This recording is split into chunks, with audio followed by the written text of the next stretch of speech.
Peter, last night, where Kyler Murray was showing the kind of fire that you don't see from him. I thought Tom Brady was on the field there for a second. And I think that is refreshing. If you're a Cardinals fan and you're seeing that from a guy who really doesn't show a lot, he's kind of been flatlined from a personality standpoint.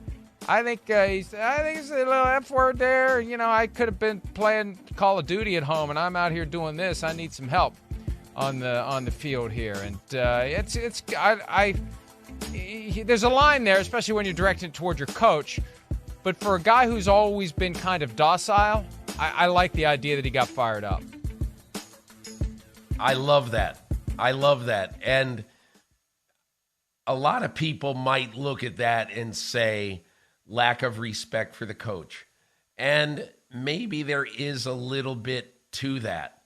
But if I'm Cliff Kingsbury, and look, we don't know exactly what the argument was about, but I think that the argument had something to do with get the play in my helmet on time, will you?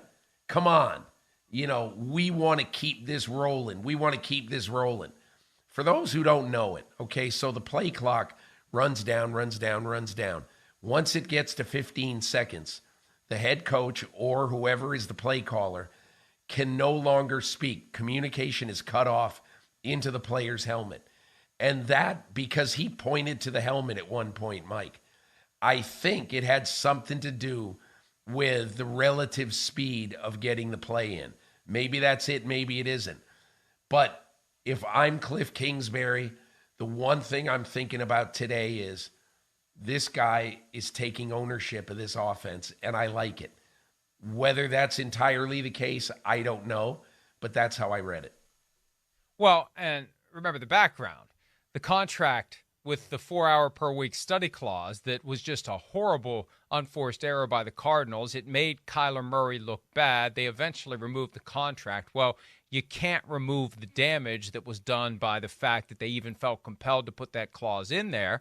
And I think that probably at some level was responsible for Kyler Murray saying, you know, if we're going to sputter, if we're going to struggle, if we're going to look like crap, I want to make sure people realize it's not because I didn't put in enough time studying the game plan or the playbook or the film of the Saints defense. Somebody else is screwing this up. So, hey, TV audience, don't blame me for this crap that you're seeing right now. Hey, Mike, was it really a mistake by the Cardinals? Or did someone with the Cardinals want to put that in the contract so that it would get out? I mean, could that be the case? And I don't think any of us really know the story behind that clause. I just think that that there was some unhappiness inside the organization with the work ethic of the quarterback. They didn't exactly have a Tom Brady or a Peyton Manning doing his homework, at least in the eyes of people, some people inside that organization. So what did they do about it? They put that clause in it, and they knew, look, that clause was going to get out. It absolutely unequivocally was going to get out. And what purpose did it serve? It served a purpose to embarrass the quarterback. That's exactly what it did. And so that's one of the reasons why I didn't think this was going to be a great year for the Arizona Cardinals. Because that is just, that's inviting mayhem into your house. It just is. And so anyway, we'll see what happens. They're 3-4, big win with a big assist to Andy Dalton and Marquez Callaway. But we'll see if they can, and Mike, that was their first home victory in a year. They had been 0-8 since their last victory at home.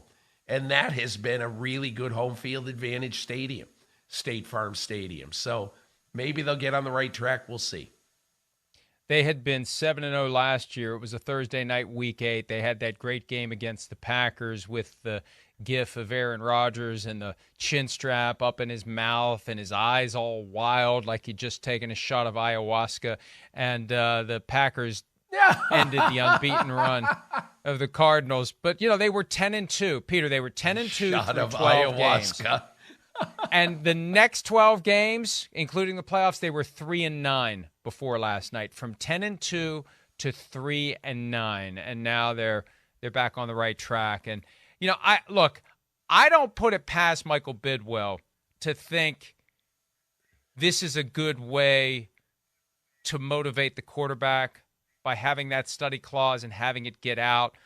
But you definitely undermine your relationship with your most important employee when you do it. And do you motivate the quarterback that way, or do you embarrass the quarterback that way? Well, you motivate him, but you turn him against you.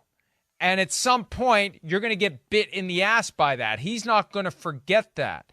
At some point down the road, there's a bill that is to be paid for choosing to motivate your quarterback in that sort of a way. There's got to be a better way to motivate him than to embarrass him and turn yourself into the enemy.